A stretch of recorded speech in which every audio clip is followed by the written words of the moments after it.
Hello everyone, this is Shankhu Shubhro Rai Karmakar and welcome to my channel, that is Reverberation Guidelines. So this is the last part of Newton's law of motion এবং এই numerical part 3 তে আমরা শেষের বাকি থাকা কয়েকটি টাইপের অঙ্ক দেখে নেব, right? So here we start. Well, this is the type 12।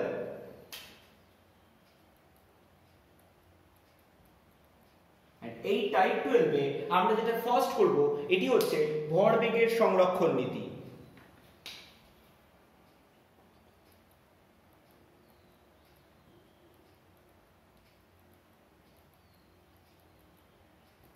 অর্থাৎ আমরা এই গোটা অঙ্কগুলো যে প্রসেসে সলভ করব সেক্ষেত্রে প্রাথমিক ভরবেগ এবং অন্তিম ভরবেগ সর্বদা সমান থাকবে যদি না অনুরূপ বাহ্যিক বল ক্রিয়াশীল হয়। অর্থাৎ বাহ্যিক বলের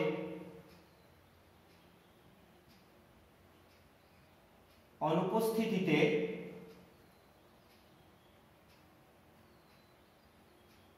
প্রাথমিক ভরবেগ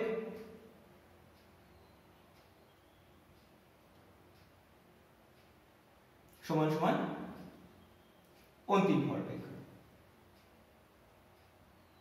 ক্লিয়ার? এখন দেখ, যদি কোনো একটি বস্তুর ভর m1 হয় এবং সেটি u1 বেগে চলতে চলতে m2 ভরের একটি বস্তুর সাথে ধাক্কা খায় এবং যার প্রাথমিক বেগ ছিল u2 এবং সংঘর্ষের পর দুজনেই ভিন্ন ভিন্ন বেগ লাভ করে। অর্থাৎ ধরে নিই m1 বস্তুটি বেগ পায় v1 এবং m2 বস্তুটি বেগ পায় v2। ক্লিয়ার? তাহলে কি হবে? তাহলে প্রাথমিক ভরবেগ কত হবে? প্রাথমিক ভরবেগ হবে আমার ছবি অনুযায়ী m1 u1 plus m2 u2 সমান সমান অন্তিম ভরবেগ হবে m1 v1 plus m2 v2। Clear? অর্থাৎ প্রাথমিক অবস্থায় দুটি বস্তুরই ভর ইনটু বেগ তাদের সমষ্টি এবং অন্তিম অবস্থায় উক্ত বস্তুদ্বয়ের ভর ইনটু বেগ ইহাদের সমষ্টি সর্বদা সমান হবে। তো একটি অঙ্ক দ্বারা আমরা প্রথমে এটিকে বুঝে নিই। সো এক্সাম্পল 1 দেওয়া আছে ক্যাপিটাল M ভরের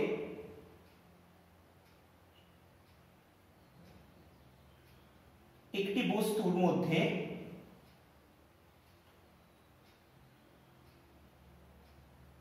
স্মল m ভরের বুলেট u বেগে ধাক্কা মারে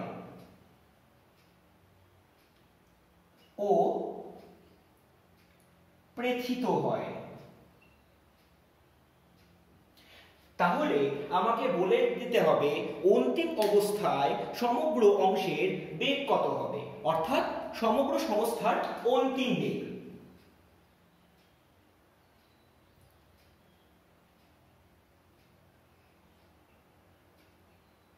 ক্লিয়ার? তো ফার্স্ট জিনিস যেটা আমরা বুঝবো, এক্ষেত্রে কোনরূপ বাহ্যিক বল নেই, সুতরাং বাহ্যিক বলের অনুপস্থিতিতে আমরা যেটা বলতে পারি সেটি হচ্ছে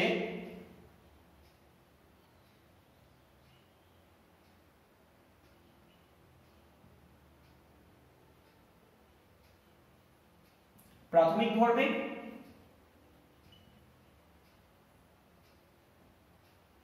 সমান সমান অন্তিম ভরবেগ। এখন ভালো করে বুঝলে বোঝা যাবে যে এই ক্যাপিটাল M ভরের বস্তুটির প্রাথমিক বেগ ছিল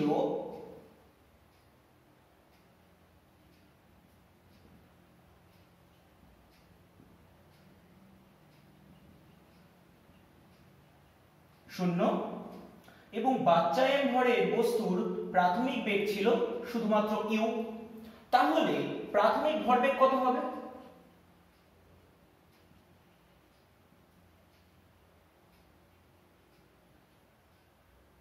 ক্যাপিটাল M ইনটু শূন্য plus small m into u, তাহলে এটি হবে mu। এবং অন্তিম অবস্থায়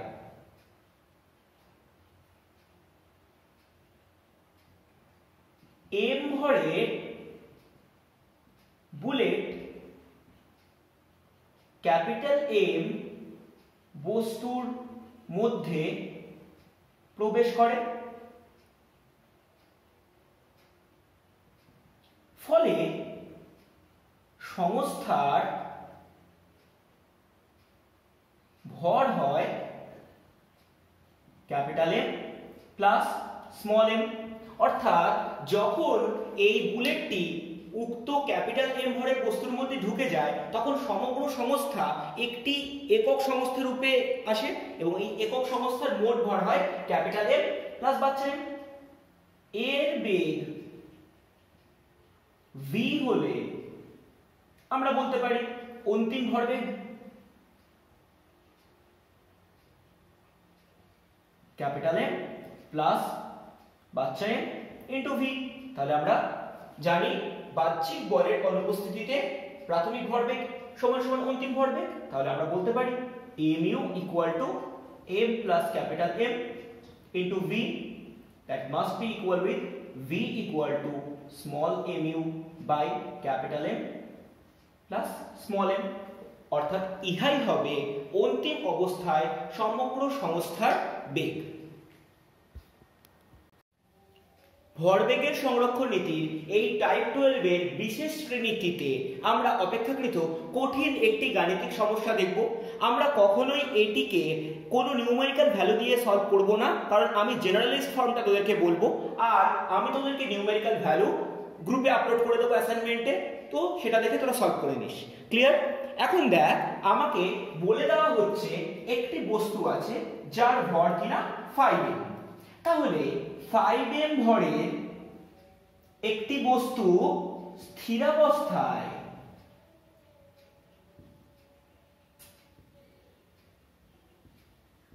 বিস্ফারিত হলো ও 1:1:3 অনুপাতে ভেঙে গেল। অর্থাৎ এই 5m ভরের বস্তুটি বাস্তব পক্ষে মোট তিনটি অংশে বিভক্ত হয়ে গেল।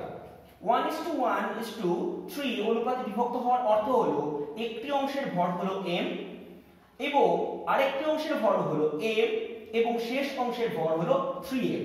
তাহলে দেখ 5m আমি কেন ধরেছিলাম, বেসিক্যালি এই রকম ভাবে অঙ্কটাকে বুঝবার সুবিধার জন্য। এখন এই ছোট দুটি অংশ অর্থাৎ m এবং m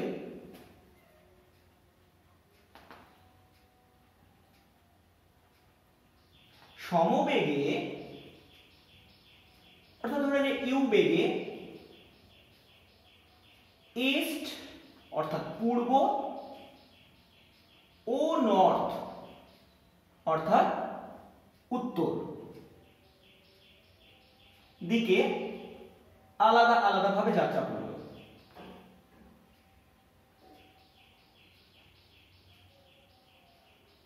ক্লিয়ার? তোকে বলে দিতে হবে এই ভারী অংশটি অর্থাৎ যার ভর কিনা 3m তার বেগের অভিমুখ এবং যাত্রাপথ কি হবে। অর্থাৎ আমাদের বার করতে হবে ভারী অংশের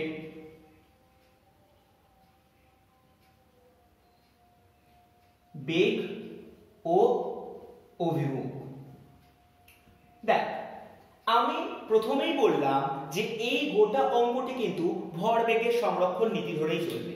ভালোভাবে বোঝ, প্রাথমিক অবস্থায় এই কণাটি বেগ কত ছিল আমাদের বলে দেওয়া নেই, তবে w ধরে নিচ্ছি, w মানে 0।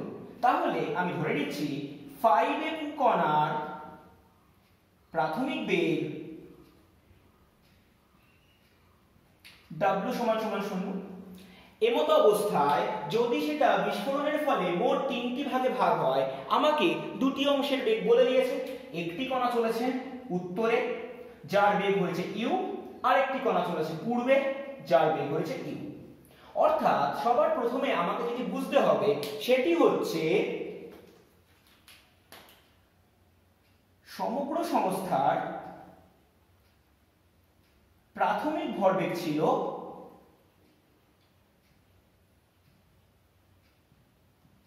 5m into w, যেটা কিনা 0।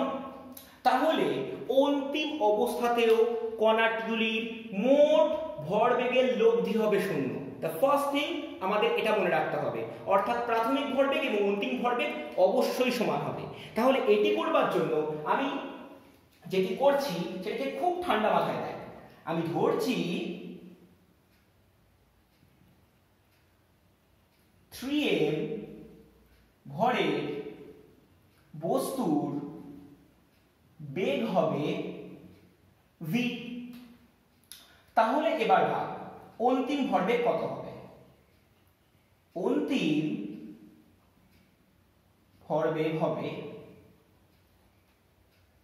এই কণাটার জন্য, অর্থাৎ এই কালো কালারের কণাটার জন্য m into u i cap. পরবর্তীকালে এই গোল কণাটার জন্য বেগ কত হবে, m into u j cap. আর যেটা আমরা জানি না, অর্থাৎ 3m, এই কণার বেগ আমি v ধরেছি এবং এর জন্য আমি কোনো অভিমুখ লিখলাম না। কেন লিখলাম না ভালো করে বোঝ। আমরা প্রথমেই জানি যে ভরবেগ একটি ভেক্টর রাশি, ফলে এর কিন্তু যোগ সর্বদা ভেক্টর বীজগণিতের নিয়ম অনুযায়ী হবে।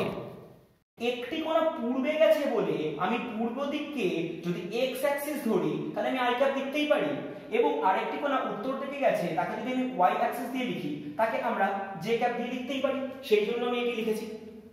এখন বুঝ, এটি গেল অন্তিম ভরবেগ, এটি ছিল আমার প্রাথমিক ভরবেগ। তাহলে বাহ্যিক বলের অনুপস্থিতিতে আমি বলতেই পারি প্রাথমিক ভরবেগ অবশ্যই অন্তিম ভরবেগের সমান হবে, অর্থাৎ আমরা লিখতে পারি এই অন্তিম ভরবেগ সমান সমান 0। এখন দেখ, যদি আমরা 3mv টিকে এই দিকে রেখে বাকি রাশি দুটোকে ওই দিকে নিয়ে চলে যাই তাহলে আমরা পাবো -mu i cap -mu j cap. Clear?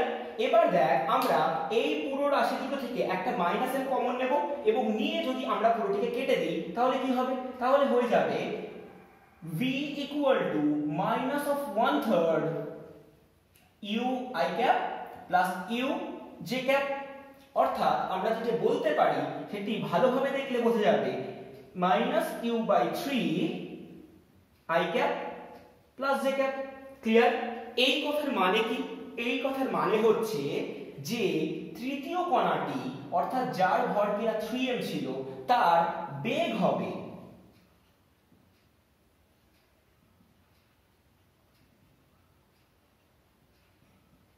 -u/3 i cap plus j cap, যার চরম মান u/3 √1² প্লাস 1², কারণ তোরা জানিস সেখানে কিছু নেই মানে 1 1 করে আছে। ক্লিয়ার? তাহলে এটি হবে u√2/3, রাইট? এখন প্রশ্ন হচ্ছে, ভালো করে দেখ, আমরা মাইনাসটাকে কমপ্লিটলি ইগনোর করে গেছি। এই মাইনাস কথার মানে কি? প্রথম দিন থেকে আমি বলেছি ফিজিক্সের ভাষায় মাইনাস মানে অভিমুখ বোঝায়। ভালো করে বোঝ, আমরা পূর্ব দিককে বুঝিয়েছিলাম প্লাস দিয়ে, উত্তর দিককে বুঝিয়েছিলাম প্লাস দিয়ে। এখানে মাইনাস আই মাইনাস দিয়ে আছে, তার মানে এই তৃতীয় কণার অভিমুখ হবে এদের লব্ধির ঠিক বিপরীত দিকে। অর্থাৎ এই দুটো কণা লব্ধি তৈরি করেছিল এই দিক বরাবর, যেটাকে আমি বলতে পারি নর্থ ইস্ট অর্থাৎ উত্তর পূর্ব, এবং উত্তর পূর্বটাকে মাইনাস মানে অভিমুখ পুরোপুরি ঘুরে যাবে, অর্থাৎ এটি হয়ে যাবে সাউথ ওয়েস্ট, অর্থাৎ অভিমুখ হবে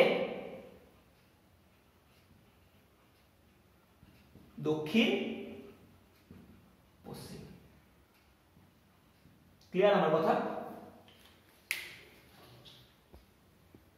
এখন আমরা টাইপ 13 নিয়ে কাজ করব। এই টাইপ 13 এর ক্ষেত্রে আমরা ভরবেগের পরিবর্তনের হার নিয়ে কথা বলবো, এবং আমরা এই সংক্রান্ত বিষয়ে আগে একটি আধটি অঙ্ক করেছি। ধরা যাক আমাদের এখানে একটি দেওয়াল আছে, তাহলে দেওয়ালটি একটা রিজিড সাপোর্ট বলে আমি ধরে নিতে পারি, অর্থাৎ যেটি সামান্য বলে কোনরূপভাবে পীড়ন বা বিকৃতি খাবে না। এখন আমি যদি কোনো একটি m ভরের বস্তুটিকে দেওয়ালের দিকে u বেগে ছুড়ে দিই এবং বস্তুটি দেওয়ালে গিয়ে t সময় ধরে সংঘর্ষ করে, এবং তারপরে যদি বলটি বিপরীত দিকে v বেগে ফিরে আসে, তাহলে আমাকে বলতে হবে মোট কত বল দেওয়ালে কাজ করেছে। যদি এটি করতে হয় তাহলে আমরা কি করব? আমরা সবার প্রথমে যেটি করব সেটি হচ্ছে অভিমুখ বিচার করব। দেখ, আমাদের যখন বলটি যাচ্ছিল অর্থাৎ এই অক্ষ বরাবর যাচ্ছিল, আমরা এই বলটিকে ঋণাত্মক দিক দিয়ে ধরি এবং যখন ধাক্কা মেরে ফিরে আসছে তাহলে অবশ্যই এটি ধনাত্মক হবে। এখন কেন এটিকে ঋণাত্মক ধরলাম সেটা বোঝ। আমরা না সব সময় অন্তিম বেগটাকেই প্রায়োরিটি দিই, অর্থাৎ ধাক্কা মারার পর যেদিকে ফিরে আসবে আমরা সেটিকে ধনাত্মক ধরবো, তাহলে যেদিকে যাচ্ছে তার উল্টো দিকটি অবশ্যই ঋণাত্মক হবে। এখন দেখ, তাই যদি হয়ে থাকে তাহলে এক্ষেত্রে প্রাথমিক ভরবেগ কত ছিল?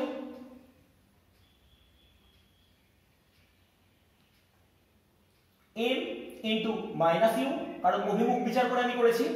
আর অন্তিম ভরবেগ কত হলো? m into v। তাহলে ভরবেগের পরিবর্তন কত হলো? অন্তিম ভরবেগ বিয়োগ প্রাথমিক ভরবেগ। যদি তাই করি তাহলে এটি হয়ে যাবে m into v plus m into U. এখন ভরবেগের পরিবর্তনের হার যাকে আমরা বলি বল, সেই বলের মান হবে ভরবেগের পরিবর্তন ডিভাইডেড বাই সময়। ইহাই হবে দেওয়ালের উপর প্রযুক্ত বল। একইভাবে আমরা একটা অঙ্ক করে নিই, তাহলে আমরা আরো ভালো করে বুঝতে পেরে যাব। ধরে নে এটি আমার একটা দেওয়াল, রাইট? এই দেওয়ালে আমি কোনো একটি বস্তুকে এই বরাবর ছুড়ে দিলাম এবং আমি বলেও দিচ্ছি এই অভিমুখটি হলো -3i ক্যাপ -4j ক্যাপ এবং ধাক্কা লাগার পর বলটি বেরিয়ে এলো এই দিক বরাবর, যেখানে তার অভিমুখ হয়ে গেল +3i ক্যাপ -4j ক্যাপ এবং এই সংঘর্ষকাল t = 0.1 সেকেন্ড। আর এদের বেগগুলি প্রত্যেকটা দেওয়া ছিল মিটার পার সেকেন্ডে। এবং সবচেয়ে গুরুত্বপূর্ণ বিষয় যেটি নিয়ে আমরা এবার কথা বলবো সেটি হচ্ছে বলটির ভর আমি ধরে নিচ্ছি 500 গ্রাম। ক্লিয়ার আমার কথা? এখন আমাকে বলতে হবে তাহলে ওই দেওয়ালে উক্ত বল দ্বারা মোট কত বল প্রযুক্ত হয়েছে। এখন সবার ফার্স্টে আমাদের দরকার এসআই পদ্ধতিতে ক্যালকুলেশন করা। তাহলে এসআই পদ্ধতিতে ক্যালকুলেট করতে গেলে আমরা ভরটিকে প্রথমেই কেজিতে নিয়ে যাব। তাহলে 500 গ্রাম মানে 0.5 কেজি। এখন যদি ভালো করে বুঝিস যে বলটি যখন এই বরাবর যাচ্ছিল তখন এই বলটির মোট দুটি উপাংশ ছিল, একটি এই বরাবর, একটি নিচের দিক বরাবর। এই দিক বরাবর উপাংশটি যদি -3i হয় তাহলে নিচের দিক বরাবর উপাংশটি অবশ্যই -4j হবে। এবং ধাক্কা লাগার পর বলটি যখন বেরিয়ে আসছে তখন নিচের দিকের অভিমুখটি -4j যদি হয় তাহলে এই দিকের অভিমুখটি হবে +3i। এখন প্রশ্ন হচ্ছে কেন আমরা জেটিকে নিচের দিকে নিলাম, আইটিকে পাশের দিকে নিলাম? এটি বুঝতে গেলে তোকে আগে গোটা ইকুয়েশনটা ভালো করে বুঝতে হবে। দেখ, গোটা ইকুয়েশনে আই ক্যাপ ডেটাটা চেঞ্জ হয়েছে, অর্থাৎ ইনিশিয়াল অবস্থায় আই ক্যাপ মাইনাসে ছিল, ধাক্কা লাগার পর আই ক্যাপ প্লাস হয়ে গেছে, অর্থাৎ কোন অভিমুখটি পরিবর্তিত হয়েছে? আমরা উপাংশ বিয়োজন করে দেখতে পেলাম যে এই আই যেদিকে যাচ্ছিল এই ধাক্কা মারার পরে এই দিকে ফিরে আসছে, অর্থাৎ আই উপাংশটি শুধুমাত্র পরিবর্তিত হয়েছে, যেটি হয়নি। তাহলে ক্রিয়াশীল বল হবে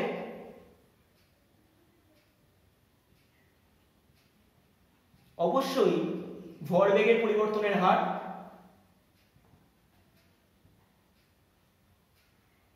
এখন এই ভরবেগের পরিবর্তনের হার কথার অর্থ হলো ভরবেগের পরিবর্তন ডিভাইডেড বাই সময়। এখন ভরবেগের পরিবর্তন কথার অর্থ কি? প্রাথমিক ভরবেগ এবং অন্তিম ভরবেগের মধ্যে যে পার্থক্যটা হচ্ছে, অর্থাৎ অন্তিম ভরবেগ বিয়োগ প্রাথমিক ভরবেগ। এখন অন্তিম ভরবেগ কত? m ইনটু আমাদের দেখ কোনো y অক্ষে কোনরূপ ভাবে বেগ পরিবর্তিত হয়নি, শুধু x অক্ষ বরাবর চেঞ্জ হয়েছে। তাহলে আমরা লিখতেই পারি m into vx minus m into ux divided by t। এখন m কমন নিলে আমরা m টা কমন নিয়ে নিলে vx মানে কত পাবো? vx কথার মানে হচ্ছে 3i ক্যাপ।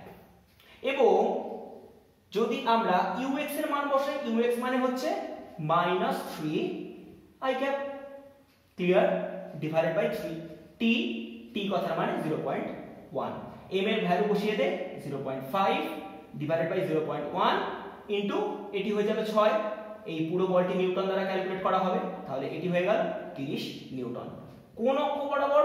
শুধুমাত্র x অক্ষ বরাবর, কিন্তু y অক্ষ বরাবর যেহেতু ভরবেগের কোনো পরিবর্তন হয়নি, তোরা বসিয়ে দেখতে পারিস যে যা ছিল প্রাথমিক ভরবেগ y অক্ষ বরাবর তাই হয়েছে অন্তিম ভরবেগ, অর্থাৎ y অক্ষ বরাবর কোনরূপ ভরবেগের পরিবর্তন হয়নি, তাই y অক্ষ বরাবর কোনরূপ বলও ক্রিয়াশীল হয়নি, শুধুমাত্র x অক্ষ বরাবর ভরবেগের পরিবর্তন হয়েছে, তাই x অক্ষ বরাবর বল ক্রিয়াশীল হয়েছে। ক্লিয়ার? চলে আয় টাইপ 14। এই টাইপ 14 এ আমরা রিকয়েল নিয়ে কথা বলবো। তোরা পাবজি খেলিস, তোরা অনেক বেশি জানিস এইগুলো নিয়ে। ধরে নে একটি বন্দুকের ভর 10 কেজি। এই বন্দুকটি মিনিটে 600টি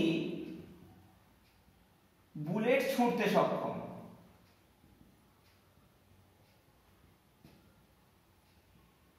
ক্লিয়ার? এখন প্রতিটি বুলেটের বেগ হয়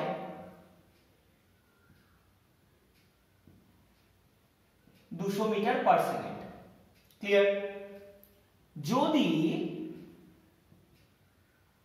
বুলেট ছোড়া হয় তাহলে কত প্রক্ষিপ্ত বেগ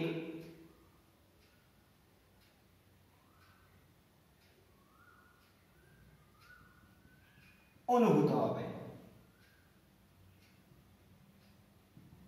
শুধু একটা ডেটা দেওয়া আছে, প্রতিটি বুলেটের ভর 50 গ্রাম। ক্লিয়ার আমার কথা? ওকে, এবার কিভাবে করবো আমরা অঙ্কটা? খুব ঠান্ডা মাথায় সিনক্রোনাইজ ভাবে করো, ভালোভাবে। প্রথমে এটা আমার বন্দুক, ধরে নে এই বন্দুকে এখানে সমস্ত বুলেটস গুলো আছে, এটা আমার ট্রিগার। এখন যদি তুই ট্রিগারিং করিস তাহলে এই বন্দুক থেকে বুলেট গুলো বেরোতে আরম্ভ করবে এবং প্রতি সেকেন্ডে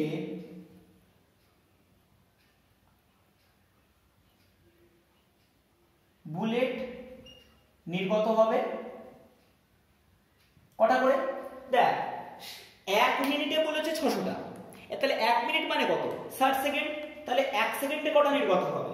অবশ্যই 600 ভাগ 60, দ্যাট ইজ 10টি। ক্লিয়ার? তাহলে 1 সেকেন্ডে মোট 10টি বুলেট নির্গত হয়।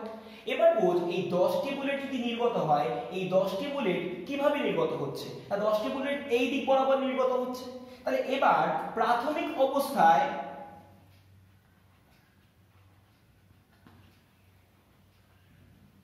বন্দুক ও বুলেট স্থির, তাহলে প্রাথমিক ভরবেগ কত?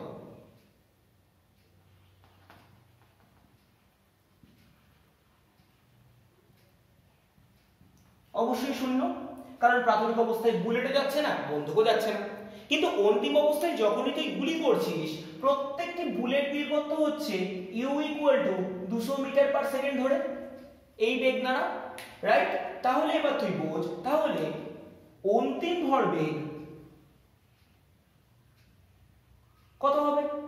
না, ধরে নে বন্দুকটি এই দিকে বেগ পাবে v এবং বন্দুকের ভর কিনা আমি ধরে নিচ্ছি ক্যাপিটাল M, আর প্রতিটি বুলেট এই দিক বরাবর ছুটে যাচ্ছে এবং প্রতিটি বুলেটের বেগ ধরে নে u। তাহলে m * u, এবং 1 সেকেন্ডে মোট কটি করে বুলেট বেরোচ্ছে? 1 সেকেন্ডে বুলেট বেরোচ্ছে মোট 10টি করে, তাহলে * 10। এটি সমান সমান কি হবে? এটি সমান সমান হবে প্রাথমিক ভরবেগ, অর্থাৎ যার মান কিনা 0। এবার আমি গোটা অঙ্কটা ক্যালকুলেট করব, কারণ আমি শুধু বের করব v বেগটা, বাকি সব কটার মান আমরা জানি। তাহলে m * v সমান সমান কত হবে? -10 স্মল m ইনটু ইউ। তাহলে ক্যাপিটাল M কথার মানে বন্দুকের ভর, যেটা কিনা 10 কেজি, v আমরা জানি না, -10, স্মল m মানে প্রতিটি বুলেটের ভর ছিল 50 গ্রাম, তাহলে এটি হবে 50/1000, এবং ইউ কথার মানে প্রতিটি বুলেটের বেগ, যেটা কিনা 200। তাহলে 10v হবে -100, তাহলে v কত হবে -10। ক্লিয়ার? অর্থাৎ বন্দুকটি পেছনের দিকে 10 মিটার পার সেকেন্ড বেগে পিছিয়ে আসতে চাইবে। ক্লিয়ার? ওয়েল, টাইপ 15 এ আমরা রকেট প্রপলশনের থিওরি নিয়ে কাজ করব। আনফরচুনেটলি আমাদের কাছে রকেট প্রপলশনের এস্টাবলিশমেন্ট করবার কোনো দরকার নেই। যদি জয়েন্টের ক্লাসে দরকার হয় আমি করিয়ে দেবো, এখন দরকার নেই। আমরা যেটা নিয়ে কাজ করব সেটা হচ্ছে রকেটের ওরিয়েন্টেড প্রবলেম, যেখানে আমরা কি জানি, বল কথার মানে ভরবেগের পরিবর্তনের হার,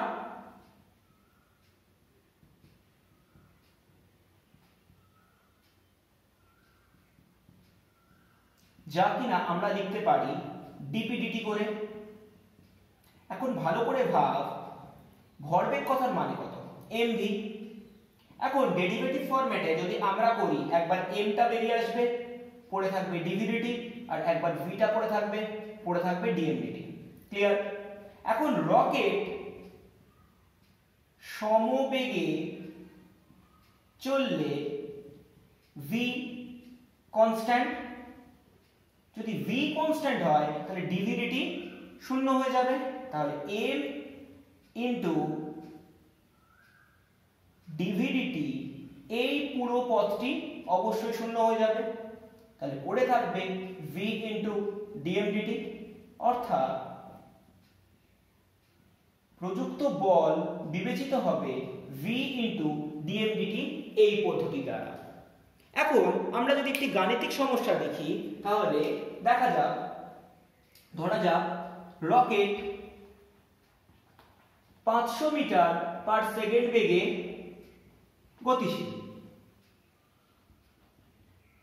প্রতি মুহূর্তে সেটি 10 কেজি পার সেকেন্ড জ্বালানি ব্যয় করে। তাহলে রকেটটিকে উড়তে মোটরকে কত বল দিতে হচ্ছে?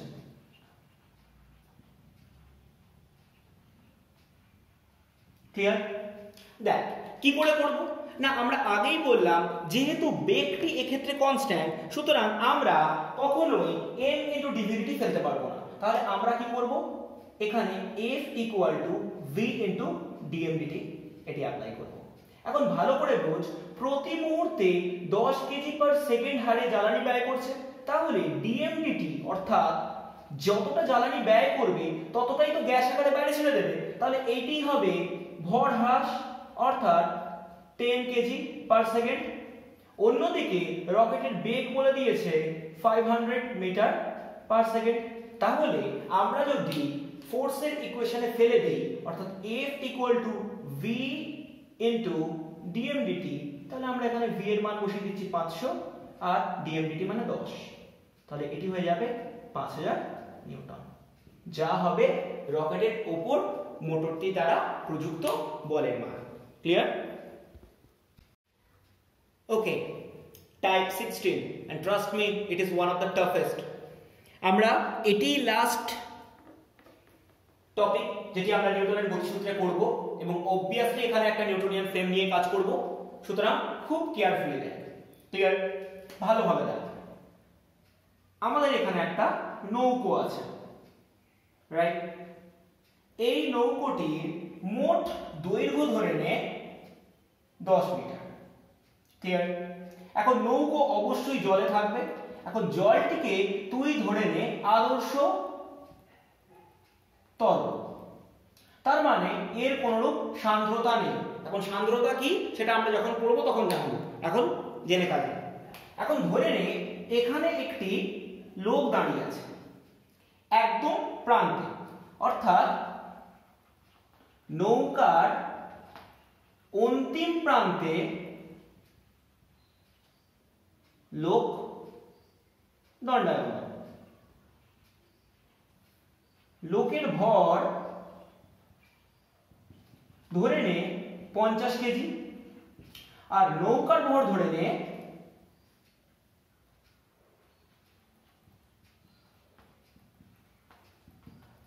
950 কেজি। আমার হিসেবের সুবিধার জন্য আমি এভাবে ধরলাম, ক্লিয়ার? এবার ধরতে আরম্ভ কর যে এই লোকটি হঠাৎ করে এই দিকে 2 মিটার পার সেকেন্ড বেগে হাঁটতে শুরু করলো, ক্লিয়ার? এখন লোকটি নৌকার এক প্রান্ত থেকে অন্য প্রান্তে 2 মিটার পার সেকেন্ড বেগে হাঁটতে আরম্ভ করলো।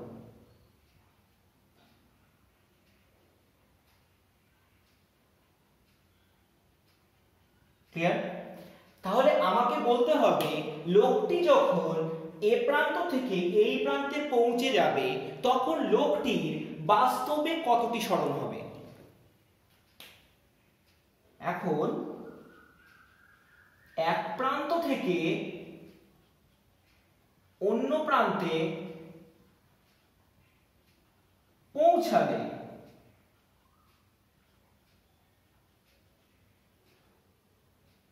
তীর সাপেক্ষে